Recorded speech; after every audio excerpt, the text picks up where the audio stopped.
Cherry opened her eyes, sweetly yawned, and stretched. Last night's party was great, and the night was simply fantastic. Yes, she got what she wanted. Casey is hers now.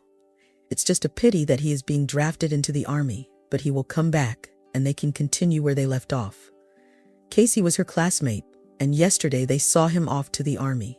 There was a feast, well wishes for good service, and Casey's parents were barely hiding their worry while the guests had fun. Cherry was among them. They had nothing at school. Casey was serious, calm, and dreamed of being in the military, while Cherry was like a dragonfly. She was light, cheerful, and often had affairs with guys. Her mother, Rebecca, often looked for her wayward daughter at night, but Cherry didn't care. She lived for today and didn't think about her future life or study. However, she had liked Casey for a long time and directly showed that she liked him, but Casey did not react in any way. And then came the farewell party for the army. Casey drank too much and became so cheerful and relaxed. Then he walked Cherry home. They walked, laughed, and even kissed. And then it started to rain, and they took shelter on the terrace of an abandoned house. That's when it all happened. Casey sobered up later and apologized, but Cherry just smiled happily. "My little fool," she whispered. "I love you, and I'll wait for you to come back from the army." "Really?" the guy asked, a little bewildered. "Of course, we are together now and forever," Cherry replied. The next morning, she woke up happy, put on her best dress, and let her hair down. "Oh, how dressed up you are. Where are you going?" her mother asked anxiously. "I'm going to see my groom off to the army," answered Cherry, hiding her happy eyes. "Casey," the mother gasped. "Honey, you weren't even dating, were you?" "That's not a big deal because we've started dating," smiled Cherry and ran out of the house. People were gathering at the rural council. Casey was standing with his parents. Cherry ran straight to him and hugged him tightly.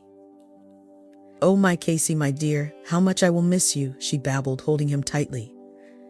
At first he was confused and blushing, but then he hugged her back and kissed her in front of his mother. "Just wait for me," he said. Then he whispered to his mother and father that Cherry was his girlfriend from now on. Sylvia frowned. She didn't like the frivolous girl. Soon a bus arrived from the military commissariat and Casey left. Cherry watched the dust-covered bus driving away and thought that maybe she was wrong to have started all this. 2 years without seeing her sweetheart was ahead, but he was such a handsome guy. No, she felt it in her gut, a big fish she had caught in her net. At home, a serious conversation awaited her with her mother. "Sweetie, if you've told the whole village that you'll be waiting for Casey, then wait. Don't disgrace yourself or me," the mother said from the doorstep. "Mom, why don't you believe me? What if it's love?" Cherry smiled. "Love? God willing. But when I remember you started dating boys from the 8th grade, my heart tightens. Mommy, it's all in the past. I'm different now. It's all serious." Rebecca just sighed. She raised her daughter herself. Her husband died in a motorcycle accident when Cherry was 2. She worked multiple jobs her whole life to make sure her daughter never lacked anything. But Cherry accepted it for granted and did not appreciate it. Rebecca was worried about her daughter.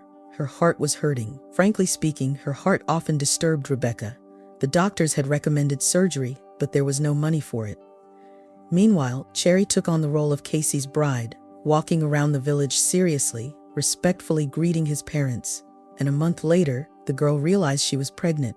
She was upset. A child wasn't part of her plans yet. She was going to marry Casey first. She didn't go to the hospital. It scared her. Furthermore, she kept quiet for as long as she could, dragging it on. And then, when Rebecca realized everything, it was already too late to think about what to do. Although it was scary for Cherry, she took herself in hand and wrote a letter to Casey, informing him of the baby. Then she went to his parents and told them everything. "Casey's child, you say?"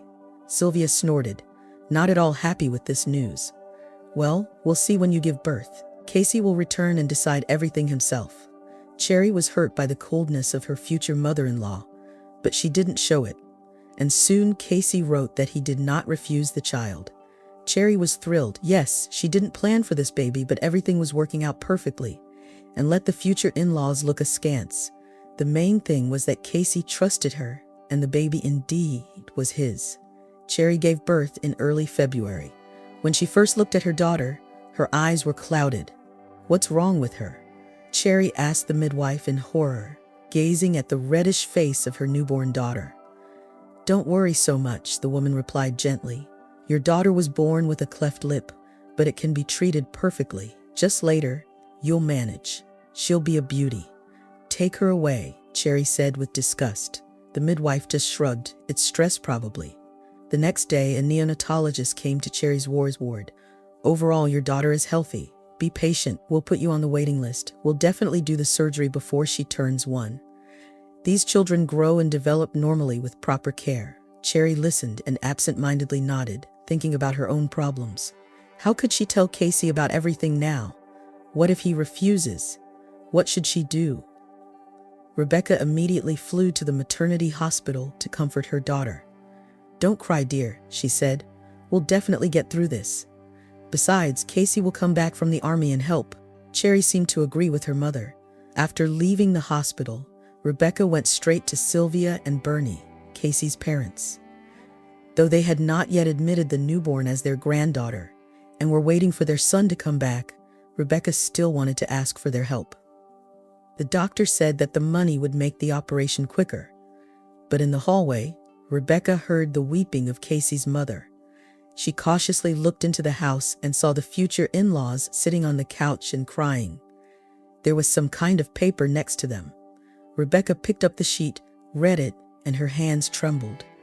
It was a letter from the military unit where Casey served. The commander of the unit wrote that Casey died heroically while guarding the borders and that he was buried there. "My dear son," Sylvia lamented, "how could this happen? You haven't even seen life yet. Why did you go there? They didn't even let me say goodbye to you." Bernie lowered his head, shedding a meager manly tear. Rebecca also started crying. "How could this happen? You were so young." "Sylvia, Bernie, I'm so sorry." Finally, Rebecca said, "We're with you. I can't even imagine your pain, but you need to pull yourself together and live at least for the sake of your granddaughter." "Granddaughter?" Sylvia asked unexpectedly. Her tone was firm. "My son never told me he had a daughter, and I don't believe it. People are spreading rumors that the girl was born with hair lip. Are you trying to make us to care about a child with a disability? It won't work." "Sylvia, what's wrong with you?" Bernie muttered. "Maybe she's really our granddaughter. I don't believe it." Sylvia stood her ground. "Now my son can be blamed for any man's children. Get out of here," she shouted at Rebecca. Rebecca backed away towards the door, clutching her heart. She didn't expect to be treated like this. She barely made it home, her heart feeling like it might burst from the pain. Luckily, her neighbor came to visit and called for an ambulance. Rebecca was taken to the hospital with a heart attack and stayed there for a month. When she returned home, only Cherry was waiting for her there. "Where's your daughter?" Rebecca asked bewilderedly, looking at the empty crib she had bought for her. "I left her in the hospital," Cherry unexpectedly replied boldly. "When I found out that Casey died, I decided I didn't need a child like her. It is difficult for a single woman with a child, but with such a special one moreover. Who would need me?" "She's your own flesh and blood," Rebecca whispered, looking at her daughter with horror. She couldn't believe that she had raised her like this. How had she gone so wrong? Why had Cherry become this way? "I don't need this flesh and blood," Cherry declared sharply. Her own grandparents refused her. "I called them from the maternity ward and asked them to take us home, but they told me she wasn't their granddaughter. Therefore, if she's not theirs, then she's not mine either." "How heartless you are." Rebecca shook her head and went to the hospital to get her granddaughter. The baby was still in the pediatric ward. She lay there, unwanted by anyone. Rebecca convinced the chief physician to let her take the girl, saying that Cherry would come to her senses. The doctor agreed that it was better for the baby to be with her relatives. Everything was settled. Rebecca returned home with little Leah, the name she had given her granddaughter. The front door was locked. Rebecca thought maybe Cherry had gone to the store. She entered the house, unfolded the blanket, and looked at the girl. She lay quietly and looked at her grandmother maturely, as if she understood that not everything was okay with her. "It's okay, granddaughter, we'll manage. Mummy will be here soon," Rebecca said as she swaddled the baby. "Now you'll eat and sleep, and this evening you'll take a bath." Rebecca fussed over the baby and occasionally glanced at the clock, worried why Cherry did not return for so long. Then the neighbor visited her and said that she had seen Cherry at the bus stop with a suitcase. She said she was leaving forever, the neighbor said, hiding her eyes. I tried to convince her, saying that her mother had a heart attack and her daughter needed treatment, but she just brushed me off. Rebecca wiped tears from her cheek. Oh, Martha, I'm scared. Can I handle this alone? Don't worry, we'll figure it out somehow. There are still good people in the world, the older woman reassured her. 20 years had passed. Cherry had lived in the capital for a long time. Since that spring evening when she left the village, she never returned there. She never talked to her mother. Cherry decided to start her life anew. She left the village, taking her mother's last savings, and rented a small apartment with them. Then she got a job as a waitress and met a promising man who even wanted to marry her. He didn't have time. He turned out to be a bandit and died in a fight. But Cherry didn't despair. She soon found another candidate. He turned out to be married, though. But nevertheless, it was fine for Cherry. He supported her for several years and then suddenly left with his wife for permanent residency abroad, leaving Cherry with nothing. Then there were a few romances, nothing special. And a couple of years ago, Cherry settled down with a wealthy senior man. He even bought an apartment for her, and everything was good, except he died recently, and his heirs left Cherry with nothing. They even managed to take away her apartment. Cherry had a little money left in her account, so she had to start from scratch again and find a job. But where? Should she go back to a cafe? At first, Cherry snorted, but then she had to get a job at a diner because she had no money. And her rich suitors had disappeared over the years. And so Cherry carried trays, cleaned dishes, and there was one thought spinning in her head. How was her home village? And how was her mother? She's probably dead by now. Her heart was weak after all. For the first time in many years, Cherry felt guilty of her actions. She didn't think about her daughter. That was her mistake. She bet on the wrong partner in her youth. But her mother, yes, she was ashamed before her. And Cherry decided to make amends to Rebecca, even if it meant visiting her grave. She took a week off and went to her hometown. To her surprise, the village had not disappeared from the earth. On the contrary, it had grown. Strong houses had appeared and the road was paved. Cherry walked from the bus stop, amazed. Nobody recognized her, and she didn't remember anyone. She reached her childhood home and froze. It was old and crooked. Among the neighboring houses, it looked like an alien. The shutters were closed and the door was locked. Mom has passed away, Cherry sighed sadly. She decided to go to the cemetery to find her mother's grave, and then the regular bus would arrive. She would be back to the city before dark. The cemetery was near the village, and soon Cherry was already looking for her mother's grave. An elderly woman and a young girl were at one fresh grave, tying wreaths near and fixing artificial flowers in vases so that the wind wouldn't blow them away. Cherry decided to ask them about her mother. As soon as she got closer, she suddenly froze and turned pale. "Mom," she whispered. The elderly woman trembled and turned around. Yes, it was Rebecca, older but still alive. "Cherry," she said, sighed heavily, and sat on the bench by the grave. The girl looked surprised at the stranger with the big blue eyes, then looked nervously at the elderly woman. "Grandma, are you okay?" "Yes, everything's fine. You go home, sweetie. I need to talk to this woman." "Okay, I'll wait for you by the fence," Leah nodded. She looked at the stranger again and walked along the path towards the exit. Cherry looked at her confused. Was this her daughter? She was so beautiful. What about the flaws she was born with? "Yes, Cherry, this is your daughter," Rebecca whispered quietly. "I named her Leah. See how beautiful she has grown. And do you know why? Because love and care work miracles. When you ran away taking my last bit of money, I thought I would go crazy. I couldn't even buy bread. But Leah needed food. Fortunately, the neighbors helped, and Sylvia and Bernie came to their senses later, and we raised Leah together. She had surgery when she was less than a year old. Then there was 2 more, but that's another story. We coped, daughter, as you can see, and you ran away from the difficulties. Have you found a good life?" "I'm fine," Cherry lied, "but I thought you thought I had died a long time ago, and your daughter too. As you can see, no. Bernie recently died. He was seriously ill." Even though Casey drove him to the capital, it didn't help. Oncology and age. But Casey helped me too. They did heart surgery on me, and he paid for it. Casey?